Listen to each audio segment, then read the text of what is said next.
같이 한번 읽어보고 암송을 하도록 하겠습니다. 로마서 5장 8절 같이 읽겠습니다. 시작. 우리가 아직 죄인 되었을 때에 그리스도께서 우리를 위하여 죽으심으로 하나님께서 우리에 대한 자기의 사랑을 확증하셨느니라. 로마서 5장 8절 말씀. 자, 이제 한번 읽으셨으니까 자, 앞을 보시고 한번 암송해 보실까요? 저를 보시고 계속 하시는 분은 암송하시는 거고, 또 잘 못 외우시겠는 분들은 이렇게 보고 읽으셔도 돼요. 자, 같이 한번 암송해 보겠습니다. 시작. 우리가 아직 죄인 되었을 때에 그리스도께서 우리를 위하여 죽으심으로 하나님께서 우리에 대한 자기의 사랑을 확증하셨느니라. 로마서 5장 8절 말씀 잘 해주셨습니다. 외우시는 분들이 많이 계시네요. 네, 감사합니다. 우리 하나님 말씀 보도록 하겠습니다. 하나님 말씀은 다니엘서 11장, 다니엘서 11장에서 두 곳을 보겠는데요. 1절부터 4절까지 제가 먼저 보고요. 그 다음에 30절부터 또 39절 말씀까지 제가 계속 봉독을 하겠습니다. 다니엘서 11장 1절부터 4절까지 제가 먼저 봉독을 합니다. 다니엘서 11장 1절에서 4절. 내가 또 메대 사람 다리오 원년에 일어나 그를 도와서 그를 강하게 한 일이 있었느니라. 이제 내가 참된 것을 네게 보이리라. 보라, 바사에서 또 세 왕들이 일어날 것이요 그 후에 넷째는 그들보다 심히 부요할 것이며 그가 그 부요함으로 강하여진 후에는 모든 사람을 충동하여 헬라 왕국을 칠 것이며 장차 한 능력 있는 왕이 일어나서 큰 권세로 다스리며 자기 마음대로 행하리라. 그러나 그가 강성할 때에 그의 나라가 갈라져 천하 사방에 나누일 것이나 그의 자손에게로 돌아가지도 아니할 것이요 또 자기가 주장하던 권세대로도 되지 아니하리니 이는 그 나라가 뽑혀서 그 외에 다른 사람들에게로 돌아갈 것임이라. 4절까지 읽었고요. 30절부터 39절 말씀까지 제가 좀 더 읽겠습니다. 이에 기띔의 배들이 이르러 그를 칠 것임이라. 그가 낙심하고 돌아가면서 맺은 거룩한 언약에 분노하였고 자기 땅에 돌아가서 맺은 거룩한 언약을 배반하는 자들을 살필 것이며 군대는 그의 편에 서서 성소 곧 견고한 곳을 더럽히며 매일 드리는 제사를 폐하며 멸망하게 하는 가증한 것을 세울 것이며 그가 또 언약을 배반하고 악행하는 자를 속임수로 타락시킬 것이나 오직 자기의 하나님을 아는 백성은 강하여 용맹을 떨치리라.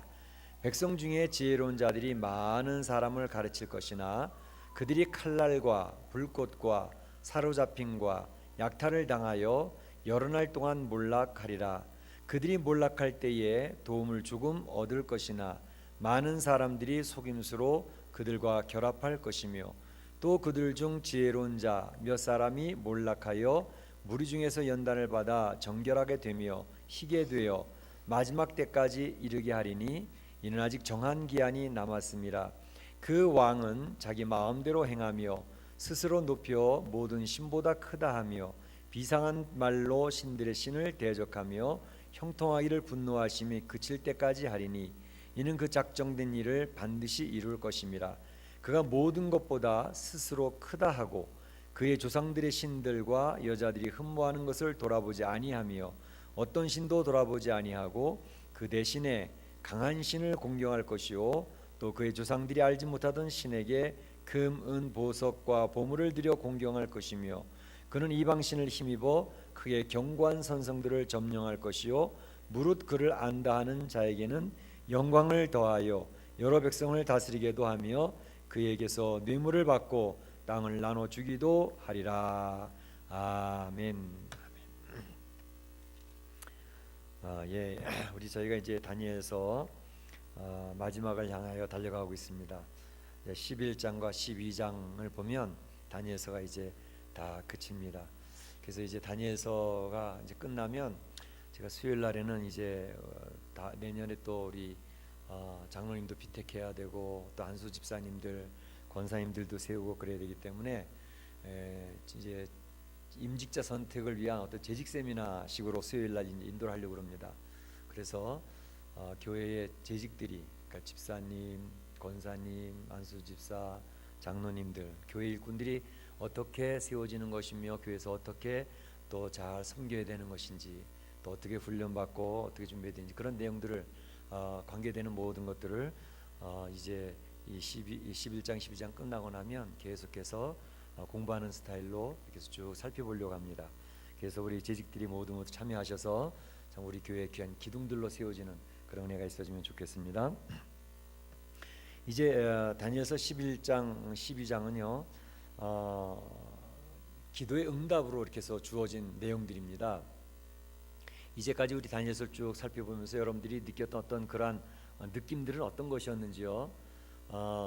이제 1장에 시작할 때 다니엘의 그 결단, 그래서 왕의 진미를 거절하고 채식만 했는데도 하나님께서 건강함을 주셔서 그가 참 신앙의 절개를 지키는 그런 모습이라든지, 또 이제 그 느부갓네살 왕이 꿈을 풀지 못해서 쩔쩔맬 때에 그 꿈을 풀어주면서 이제 세상의 역사, 그러니까 이 바벨론 다음에는 어떤 나라가 올 것인지, 그리고 헬라와 또 로마와 그 뒤에 되어지는 쭉 이 나라들에 대한 그런 역사들 꿈의 해석을 쭉 봤죠.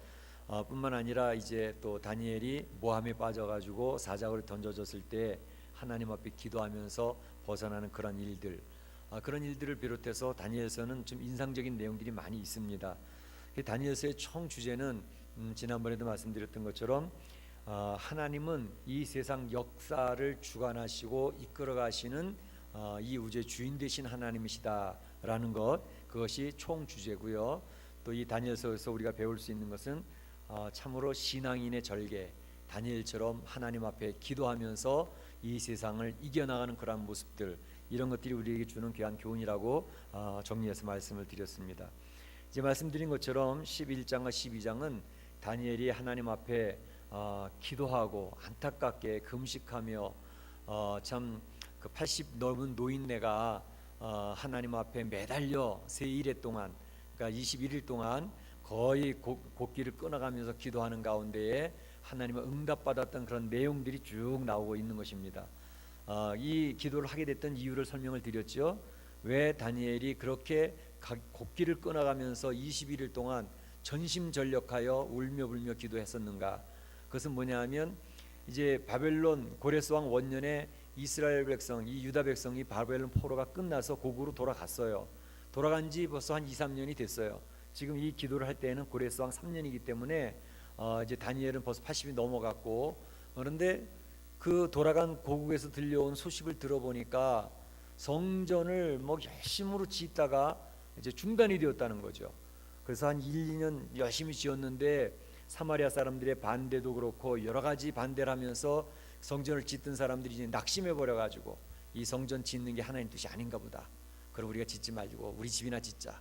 그리고 자기 집만 살피고 교회는 전혀 살피지도 않는 그런 모습을 소식을 들으면서 다니엘은 하나님 앞에 안타까움을 가지고 기도를 했던 거죠.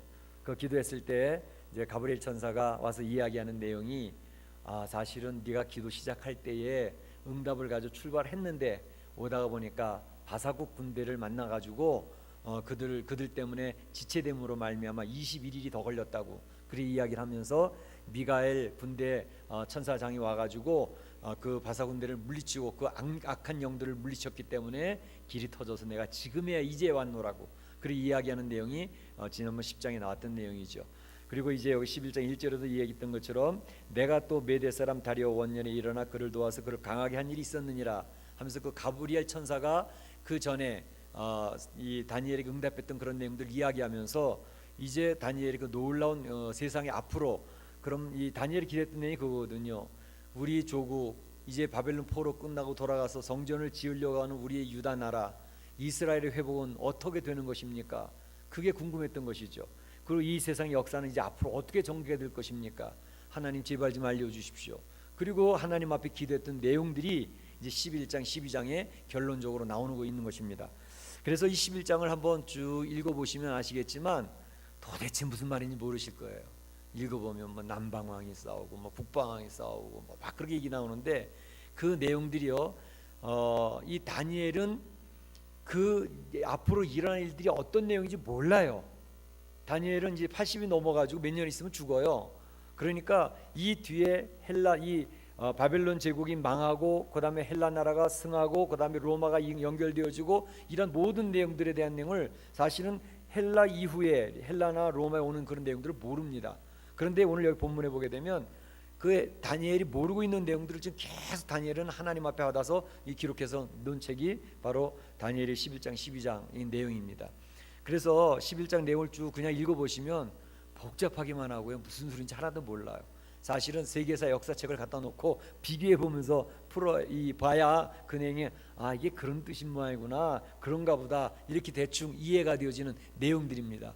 그러니까 11장에서 주로 얘기하는 내용들은 이제 바벨론이 망하고 메데 파사가 일어서고 이제 페르시아 제국, 바사는 페르시아 제국을 얘기하는데 페르시아 제국이 멸망하면서 헬라로 연결되어지고 헬라 그리스로 연결되어지고 또 그리스 이후에 로마가 장악을 하게 되는 그런 내용들이 일관적으로 쭉 나오고 있는 것입니다. 그러면서 그 속에 나타난 적그리스도에 대한 내용들이 숨겨져 있는 것이죠. 그래서 그런 내용들을 복잡하긴 하지만 우리가 오늘 이 시간에는 아웃라인으로 크게 한번 살펴보면서 그 내용을 간단히 정리해 보려고 하는 것입니다.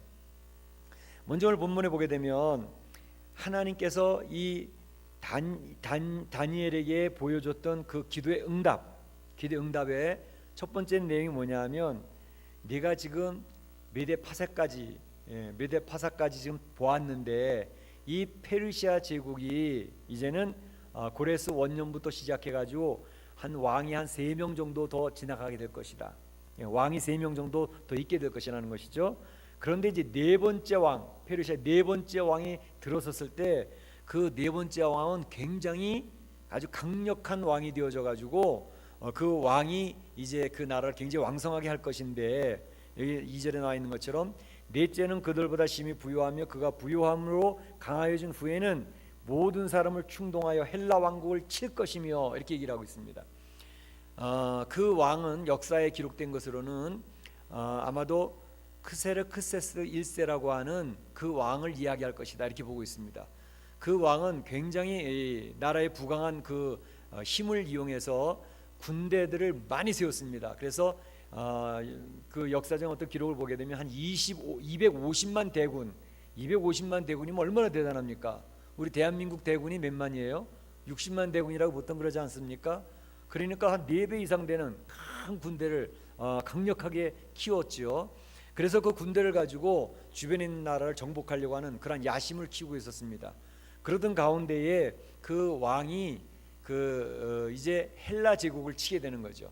그 당시 헬라 제국은 어떻게 보면 좀 만만하고 이제 새로 일어나는 나라였기 때문에 얕잡아 본 것이죠. 그래서 그들과 싸움을 하는데 소위 이 세계사 역사책에 나오는 살라미 해전이라는 게 있습니다.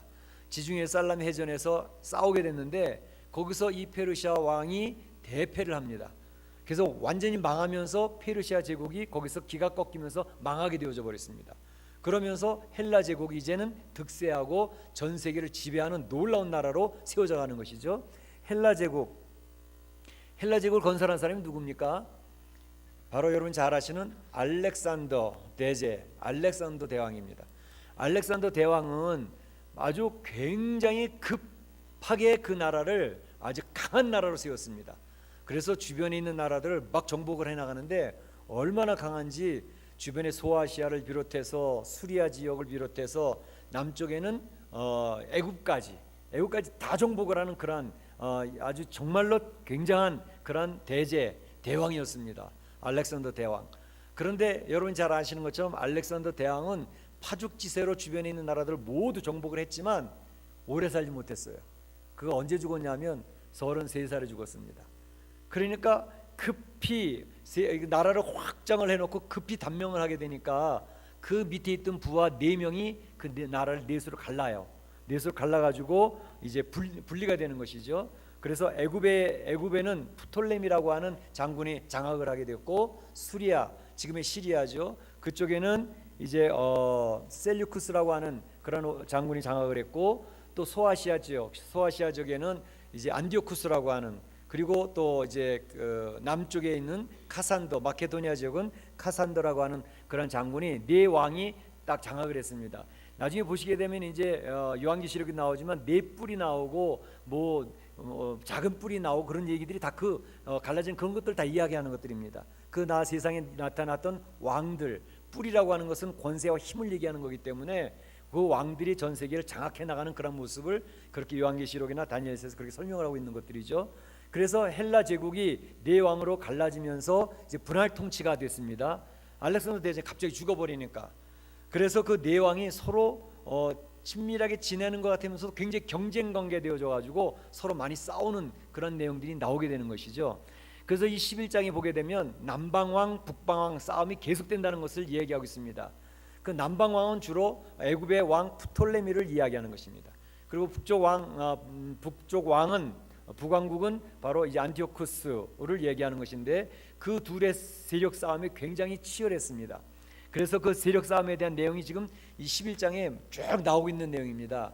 그 내용 중에는 이제 결혼 동맹 얘기도 나오고 서로 이제 협상을 하면서 서로 속이는 그런 내용들도 여기 다 나오고 있습니다. 그 세계사에서 이미 다 그런 것들은 이미 기록이 되어져 있는 내용들이에요. 그러니까 성경 다니엘이 이거 모르고서 하나님은 이 가브리엘 천사를 통해서 받았던 그런 예언서인데 그 예언서의 내용대로 헬라 제국에서는 그대로 다 이루어졌습니다. 그러니까 하나님의 역사가 예언되어진 대로 그대로 이루어진다고 하는 것을 분명히 보여지게 되죠. 더욱더 놀라운 사실은 여기 보게 되면 클레오파트라 이야기가 나옵니다. 여러분 클레오파트라는 영화 보셨죠? 예, 그 영화의 클레오파트라라고는 코가 조금만 더 높았으면 어떻게 된다 그런 얘기도 있지 않아요? 굉장한 미인이라고 하는 그 사람, 이 사람은 안디오쿠스 3세의 딸입니다. 그런데 프톨레미 5세, 그러니까 애굽을 지키고 애굽의 왕 프톨레미에게 이 결혼 동맹을 통해서 자기 딸을 시집을 보냅니다. 시집을 보내서 애굽 프톨레미를 무너뜨리려고 하는 그런 작전을 했었던 것이죠. 그런데 놀라운 것은 그 클레오파트라가 자기 아버지를 배신하고 자기 남편 쪽에 숨으로 말미암아 아버지가 그 뜻을 이루지 못했다라고 하는 내용이 나옵니다. 17절에 나온 내용이 그겁니다. 그가 결심하고 전국의 힘을 다하여 이뤘다가 그가 화친할 것이요 또 여자의 딸을 그에게 주어 그의 나라를 망하게 하려 할 것이나 이루지 못하리니 그에게 무기하리라. 여기서 여자의 딸이라는 것은 아주 미인, 정말로 예쁜 여자, 그 여자를 바로 주어서 결혼 동맹이었습니다. 그래서 그 뜻을 이루려고 했지만 그 뜻이 이루어지지 않았다, 그런 내용이 나옵니다. 그 앞에도 이제 공주에 대한 얘기들이 쭉 나오고 있습니다. 그래서 이 다니엘서 11장에는 그런 세계 역사적인 얘기들을 쭉 설명하고 있는 것들을 볼 수가 있습니다. 그런데 이 세상의 역사를 이제 해석하는데 역사를 보는 관점이 이제 역사학자에 따라서 보는 관점이 다 틀리죠. 역사관에 따라서 보는 게 틀리니까. 근데 우리 크리스천들이 보는, 우리 기독교인들, 신앙인들이 보는 역사관은 아주 정확합니다. 그 뭐냐 하면 그리스도의 구속사적인 역사관이 있고, 그러니까 예수 그리스도의 나타나심과 예수 그리스도로 말미암은 이 죄악된 세상을 회복시켜서 하나님의 나라가 세워진다고 하는 그러한 세계사적인 역사관을 가지고 보는 것이 기독교 크리스천의 역사관입니다. 그런데 그 그리스도 예수 그리스도께서 오심과 이루심과 또 완성시키신 그 나라를 향해 쭉 가는 역사에 아주 그걸 계속 발목 잡는 역사가 있습니다. 그러니까 예수님이 하시는 일을 계속 반대하면서 계속 그 하나님의 나라가 이루어지지 못하도록 하는 그런 역사, 그것이 뭐냐면 바로 적 그리스도의 역사입니다. 적 그리스도. 그러니까 예수님이 하시고자 하는 일을 계속 딴지 걸고 발목 걸고 넘어뜨리고 그래서 하나님의 나라가 이루어지지 못하도록 하는 것, 그것이 적 그리스도의 역사인데, 사실은 이제 요한계시록 얘기하는 마지막 때에 적 그리스도가 나타난다 해서 적 그리스도, 큰 적 그리스도를 이야기하는데 사실은 조그만 적 그리스도들은 굉장히 계속 진행이 되고 있었습니다. 오늘도 본문에서 바로 그러한 적 그리스도에 대한 암시들이 많이 나오고 있는데, 먼저 보게 되면 이 적 그리스도의 역사가 특별히 헬라 제국에 있어서 적 그리스도의 역사가 한 사람이 지목되는 사람이 하나 있습니다. 그게 누구냐면 바로 안티오쿠스 4세라고 하는 에피파네스라고 하는 헬라의 왕이 있었습니다. 이 왕이 적 그리스도의 하나의 모형입니다. 왜냐하면 이 안티오쿠스 에피파네스라고 하는 이 안티오쿠스 4세 이 왕이 사실은 애굽을 계속 침략하려고, 남방 왕이죠. 애굽을 침략하려고 호시탐탐 노리고 있었습니다. 그래서 군대를 몰고 애굽으로 내려갔는데, 애굽으로 내려가서 애굽을 점령하기 바로 직전에 로마, 그 당시 이제 로마가 다시 힘을 얻어 세워지고 있을 때였습니다. 로마에서 바로 에피파네스를 향해서 애굽을 침략하지 말어, 그러고서 이제 지시를 했던 것이죠. 그러니까 에피파네스가 이 애굽을 그냥 놔두면 자기네가 이렇게 집어먹을 수 있을 것 같은데, 로마라고 하는 강력한 나라가 이제 득세를 하면서 자기에게 하니까 헬라 이 그리스라고 하는 나라가 이 애굽과 로마 둘을 상대하기는 버겁다 생각을 한 거지. 그래 판단을 해가지고 알았어 그러면 우리 돌아갈게. 그러고선 이제 애굽에서 애굽을 침략하려고 하다가 이제 발을 빼고 다시 이제 돌아가게 됩니다. 돌아가는 길에 그들이 어디를 들게 되냐면 이 예루살렘을 들리게 되는 거죠. 예루살렘에 들어가가지고 그 성전에 들어가서 적그리스도의 일들을 막 하는 거예요. 무슨 일을 했냐면 성전에다가 이제 돼지 피를 뿌리고 그리고 짐승을 잡아놓고 이방 신전을 섬기듯이 성전을 그와 같이 막 망가뜨리는 그런 일을 에피파네스라고 하는 헬라의 왕이 했던 것이죠. 그래서 에피파네스는 바로 적그리스도의 하나의 모델이 되어지고 있는 것입니다. 그런데 바로 그때 에피파네스는 신앙생활하고 있던 많은 하나님의 백성들을 죽이기도 했고 핍박하기도 했고 그랬습니다. 근데 그때 역사에 보게 되면 어떤 일이 있었냐면, 에피파네스가 그렇게 적그리스도처럼 성전을 더럽히고 또 이방 가증한 것들을 그 제단 위에 놓고, 오늘 본문에도 나왔었죠. 예. 군대는 그의 편에 서 성서 곧 견고한 것을 더럽히며 매일 드리는 제사를 폐하며 멸망하게 하는 가증한 것, 옛날 성경은 미운 것 이렇게 나왔습니다. 미운 것을 세울 것이며, 신전 꼭대기에다가 돼지 피를 뿌리면서 참 돼지 머리 같은 거 갖다 놓고 말이죠. 그러니까 하나님의 신전을 그렇게 만드니까 어떻게 되겠습니까? 그러니까 적그리스도의 모본으로 보여 나오는 것이죠. 그런데 그때에 그 일에 협조하던 제사장들이 있었습니다. 참 에피파네스가 적그리스도이긴 하지만 대제사장 같으면 하나님을 잘 섬기고 또 잘못하면 그렇게 하면 안 돼, 이 얘기를 해야 되는 사람인데, 그 대제사장 여기 보게 되면 오니아스 3세라고 하는 그런 대제사장이 있었는데, 그 사람을 중심으로 해서 그 형제들이 에피파네스에게 뇌물도 갖다 주면서 우리 대제사장 우리 좀 세워달라고, 우리에게 좀 힘 좀 실어달라고, 그렇게 하면서 너희들이 원하는 것 그대로 다 할 테니까 우리 좀 도와달라고. 그러니까 자기 이기적인 욕심에 의해서 그 에피파네스의 도움을 받아가면서 그런 일들을 막 했습니다. 그러니까 그걸 보면서 사실 적그리스도 활동할 때에는 적그리스도에게 협력하는 종교인들이 있다는 것을 꼭 기억을 하실 필요가 있어요. 그러니까 이 세상의 마지막 때에도 적그리스도가 와서 활동을 할 텐데, 그 적그리스도의 활동하는 게 적그리스도 혼자서 뭐 독단적으로 막 하는 게 아니라 그 적그리스도에게 같이 협력하면서 신앙인이라고 하는데, 종교인이라고 하는데 그들과 같이 합력해서 그들의 일을 이루어가는 그러한 배교하는 사람들이 나타난다는 것을 우리는 살펴볼 수가 있습니다. 요즘에 새벽기도 때 우리가 디모데 이제 전서 다 끝내고 디모데 후서를 보고 있는데, 사도 바울이 안타깝게 이야기하는 것들이 있습니다. 그게 뭐냐면 이제 알렉산더 같은 사람, 또 후메네오, 또 빌레도, 이런 사람들이 전에 우리에게 같이 동역하고 같이 일하던 사람인데, 그 사람들이 사도 바울을 다 버리고 떠났다고. 그래서 이제 믿음이 파손되어졌고, 그들이 이제 믿음을 파손할 뿐만 아니라 이제 사단에게 그들을 내어주게 되었다고. 이게 사도 바울이 이야기하는 내용들이 나옵니다. 그러니까 사람들이 다 신앙생활 다 같이 하는 것 같지만, 이 교회에 많은 사람들이 모여드는 것 같지만, 신앙생활에 정말 알곡과 가라지가 있다는 사실을 꼭 기억을 하실 필요가 있어요. 마지막 때는 그 예수님과의 깊은 교제가 안 되어졌던, 그 예수님과 직접적인 예수님을 잘 모르는 거죠. 교회 뭐 신앙생활을 한다고 했지만, 그런 사람들이 그런 적그리스도와 합세해서 참 알곡들이나 참 신앙인들을 핍박하고 어렵게 하는 그런 일들이 많이 생길 것이라는 것이 이미 성경에 다 암시가 되어져 있는 것이죠. 그러니까 사도 바울이 그것을 이야기하면서 너무너무 안타깝다고 이야기를 하는 것이죠. 그 사람들이 다 떠났다고, 나의 곁을 떠났다고. 그러니 디모데야, 네가 좀 빨리 와서 나를 좀 위로해다오, 그렇게 얘기하는 내용이 디모데에서 나오는 것이죠. 그런데 마지막 때도 또 마찬가지입니다. 사실은 제가 이걸 보면서 느꼈던 게 뭐냐면, 얼마 안 됐습니다. 한국에서 부산에서 WCC라고 하는 에큐메니컬 운동 대회가 있었습니다. 몇천 명이 모였습니다. 부산의 컨벤션 센터에 몇천 명이 모여가지고 거기서 얘기했던 것은 교회의 일치, 우리가 사랑으로 하나 되자. 그래서 모든 종파들 다 모이라 그래가지고 거기서 행사를 크게 한 것이죠.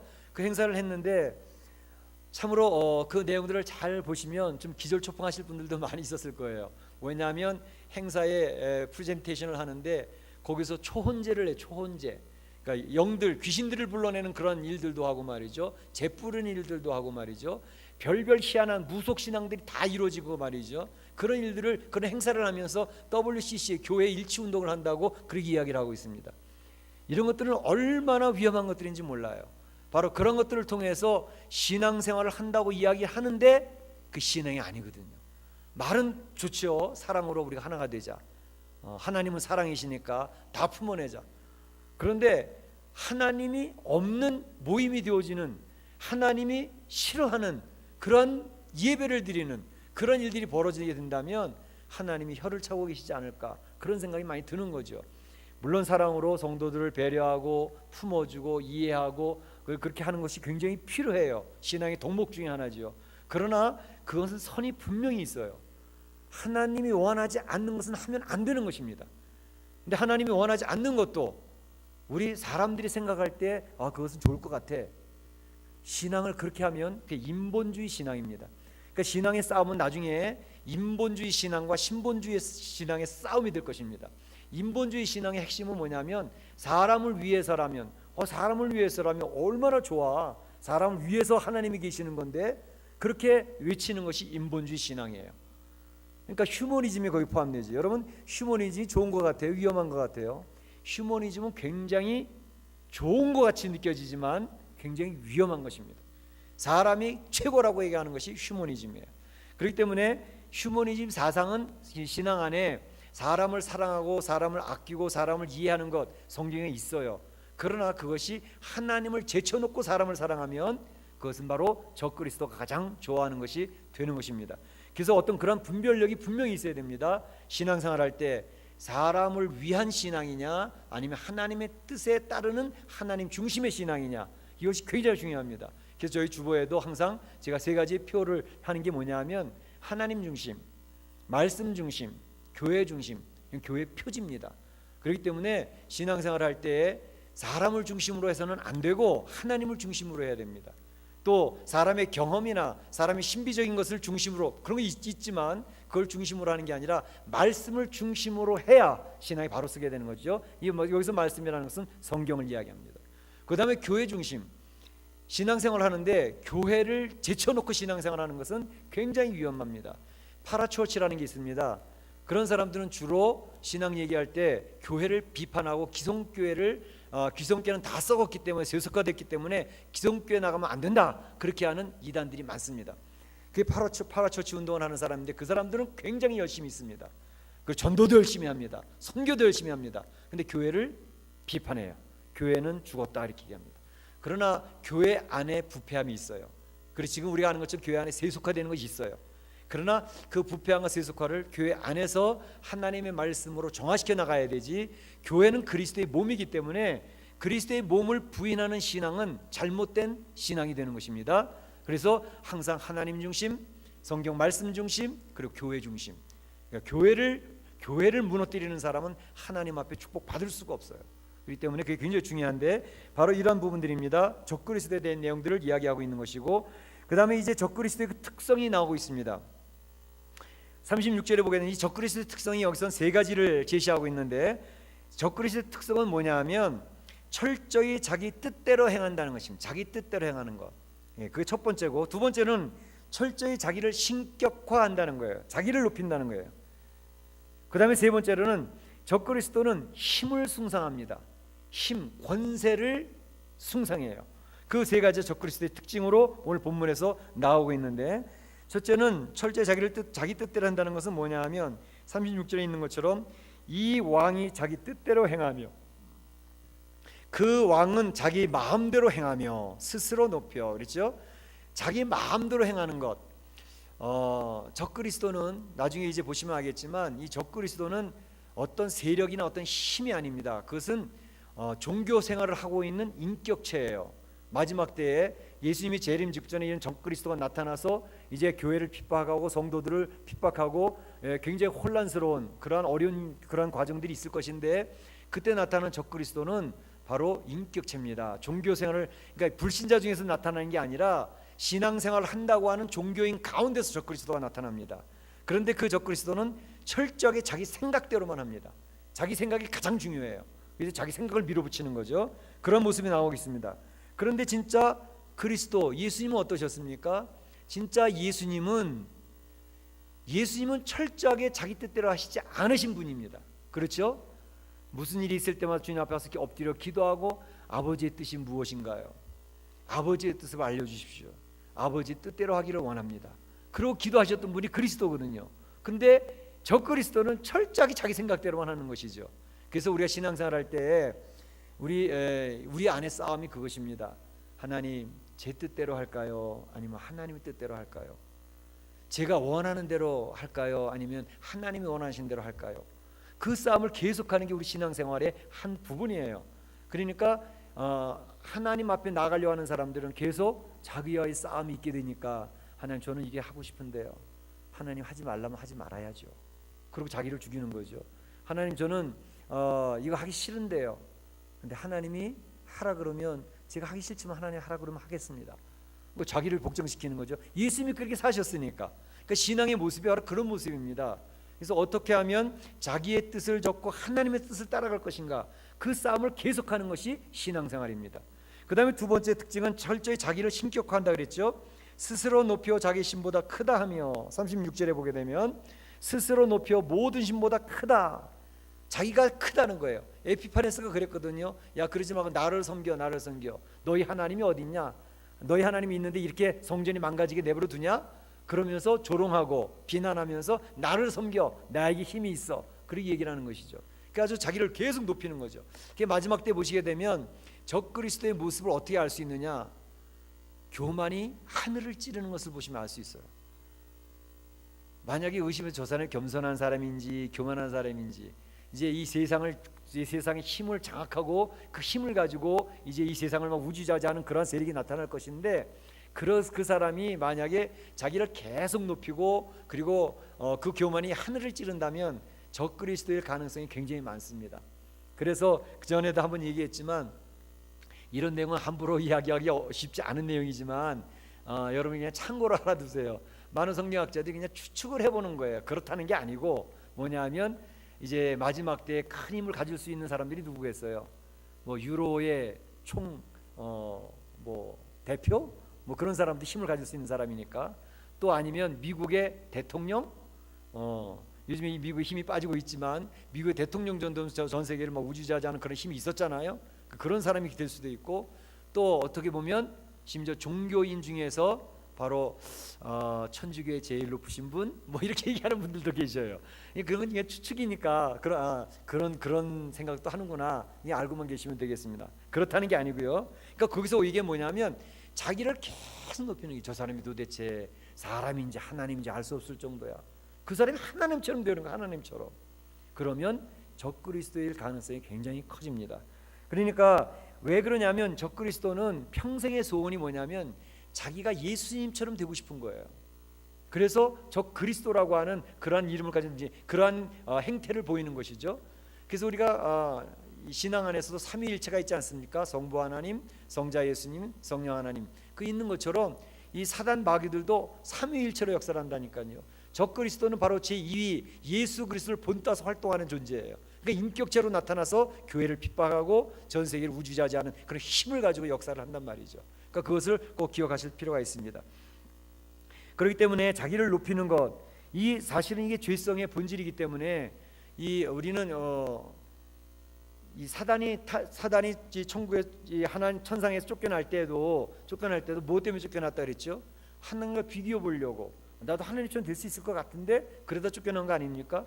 그러니까 그 사단이 와가지고 제일 먼저 했던 게, 하나님의 창조물 아담과 하와, 특별히 하나님께 직접 약속을 받지 못했던 하와, 여인을 통해서 그를 속이잖아요. 그래서 내가 저 선악과를 먹으면 하나님처럼 될 수 있어, 눈이 밝아질 수 있어, 이렇게 얘기를 하고 있는 것이죠. 그 안에 있는 교만을 심고 충동질을 해서 하나님처럼 되게 만드는 그런 역사가 있었던 것이죠.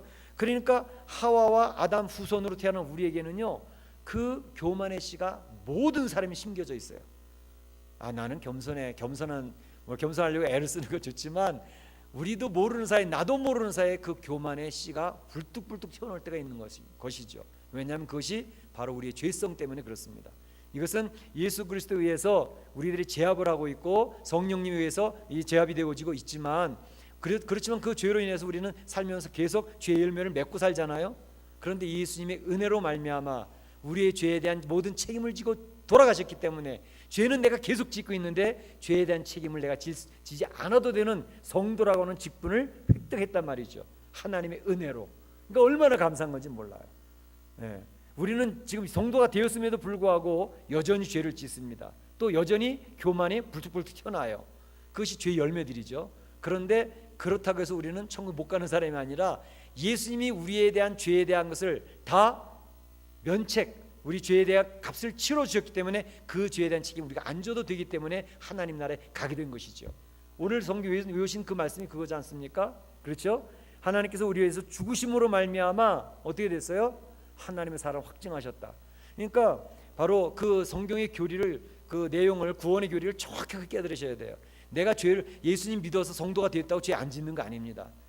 예수님 믿고 성도가 되었음에도 불구하고 세례를 받고 난 이후에도 보면 계속해서 우리의 삶 속에 죄의 열매들이 맺히는 거예요. 그것 때문에 성도들이 괴로워하는 거죠. 그런데 바로 그 죄의 성품 때문에, 우리 하나님 나라 갈 때까지 죄의 성품이 그대로 있기 때문에 그 열매를 맺는 거거든요. 그런데 죄에 대한 책임을 안 져도 되는 존재가 되었으니 할렐루야, 하나님의 백성이 되어졌습니다. 할렐루야. 그래서 우리는 하나님 나라 구원받는 백성이 되는 것입니다. 그런데 이 생 살 때 성령님이 주시는 힘을 의지해서 내 안에 있는 죄의 성품을 자꾸 제압을 해나가는 것이죠. 그게 성화의 단계로 가는 것입니다. 하나님 백성답게 살아가는 모습이 나타나야 되는 것이죠. 그래서 우리의 구원을 확증하라고 이야기를 하고 계시는 것입니다. 그 다음 세 번째 특징이 뭐였냐면, 이 힘을 숭상한다 그랬죠. 적그리스도는 힘을 가지고 역사를 합니다. 이 세상에 강력한 권세를 가지고 역사를 하기 때문에, 적그리스도 이단의 모습을 보세요. 모든 군중이 와서 굽신굽신거리고 세상의 모든 권세자들이 그 앞에서 굽신거리게 될 것입니다. 그런 적그리스도가 힘을 가지고 이제 나타나서 이제는 많은 성도들을 힘들게 할 것이고 또 교회를 핍박하게 될 것입니다. 그래서 이 적그리스도가 있는 세상 마지막 때의 역사들은 40절에 나타난 것처럼 마지막 때에 남방왕이 그를 찌르리니, 그래서 남방왕은 여기서 애굽을 중심으로 한 그 애굽의 동맹군이라고 말할 수 있습니다. 근데 여기서 그를 찌르리니 했는데, 여기서 그는 이제 그 로마 제국, 헬라 제국은 멸망했기 때문에 로마 제국, 애굽을 중심으로 한 그 남방 왕은 주로 해석하기를 이슬람 세력이 강해졌을 때를 이야기한다고 얘기할 수 있겠어요. 이슬람 세력이 이제는 강력한 힘을 가지고 그를 찌른다는데, 그는 바로 이제 로마 나라, 힘이 강성해진 로마 나라를 찌르게 되는 그런 역사를, 가까이 있는 역사를 그렇게 설명하고 있습니다.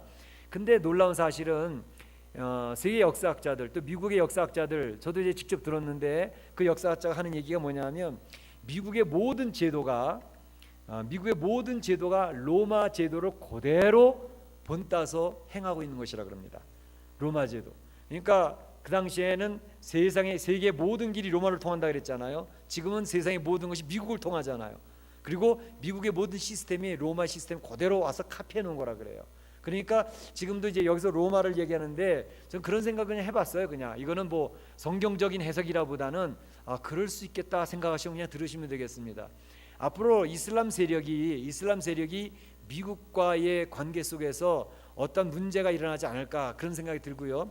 또 한 가지는 뭐냐면, 여기서 이제 그 적그리스도가 어디를 들어가냐면 이스라엘 땅으로 들어간다 그랬어요. 영화로운 땅. 보게 되면 41절에 그가 또 영화로운 땅에 들어갈 것이니 많은 나라를 패망케 할 것이요.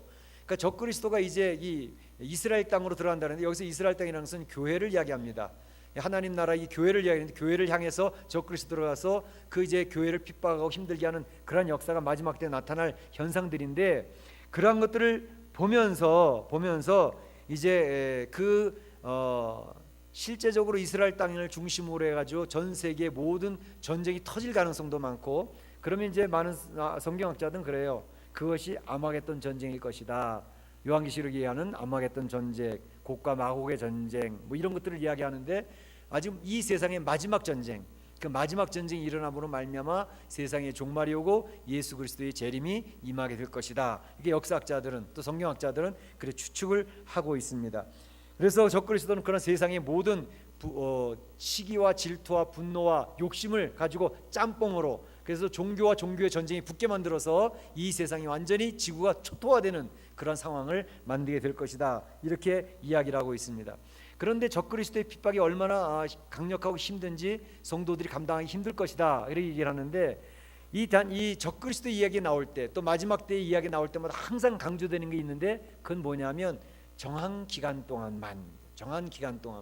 지난번에 70일에 대한 것을 설명을 한번 드렸죠. 거기서 마지막 때 한 일해 동안 그 적그리스도의 활동이 심해질 것인데, 그것도 정한 기간 동안만입니다. 정한 기간 동안. 그러니까 그 말은 뭐냐면, 성도들 그냥 내버려두면 성도들이 다 무너질 것 같으니까 하나님이 기간을 단축하여 오셔서, 예수님이 재림하셔서 그 백성들을 구해내실 것이고 그 백성들을 보살필 것이다 라고 하는 얘기를 하는 것입니다. 그래서 정한 기간이 있다는 것은 얼마나 감사한 일인지 모른다 하는 것이죠. 그래서 우리 성도들이 이 다니엘서를 본다든지 요한계시를 보면서 전체 이 세상의 마지막 때 어떠한 일이 일어날 것이라는 것, 지금 이야기하는 것은 정확할 수는 없어요. 다 추측이고 그러한 내용으로 보는데, 지금 정확한 것은 예언되어졌던 것이 확실하게 이루어진 것들은 정확하지요.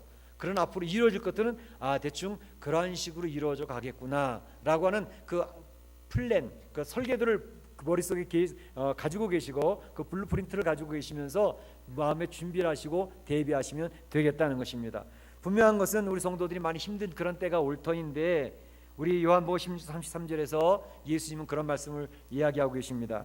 세상에서는 너희가 환난을 당하나 담대하라. 내가 세상을 이겼노라. 내 안에서 평안을 누리라. 예수님이 그렇게 말씀을 하시는 거죠. 성도들에게는 이제 어려운 일들이 분명히 올 것입니다. 그런 시대가 오고 있습니다. 그러나 환난을 당한다 할지라도 성도들은 담대하시기를 축복합니다. 겁내지 마시기를 축복합니다. 두려워하지 마시기를 축복합니다. 왜냐하면 예수님이 내가 이미 세상을 이겼어. 적그리스도의 본체인 사단의 척추를 내가 이미 꺾어놨기 때문에 사망이 더 이상 이 세상에서 왕노릇하지 못하게 된 거야. 이렇게 얘기를 하신 거죠. 그러니까 적그리스도가 아무리 세도 예수님보다 더 세지 못합니다. 이 세상의 권세가 아무리 성도들을 무너뜨리려고 해도 예수님이 보호하시는 한 성도들은 넘어지지 않습니다. 할렐루야. 그래서 그것을 기억하시고 마지막 때를 위해서 잘 준비하시면서 기도하면서 말씀 의지하면서 승리하는 성도들이 되시기를 주의 이름으로 축복합니다. 이 시간에 같이 한번 찬송하겠습니다. 350장 찬송. 우리들의 싸울 것은.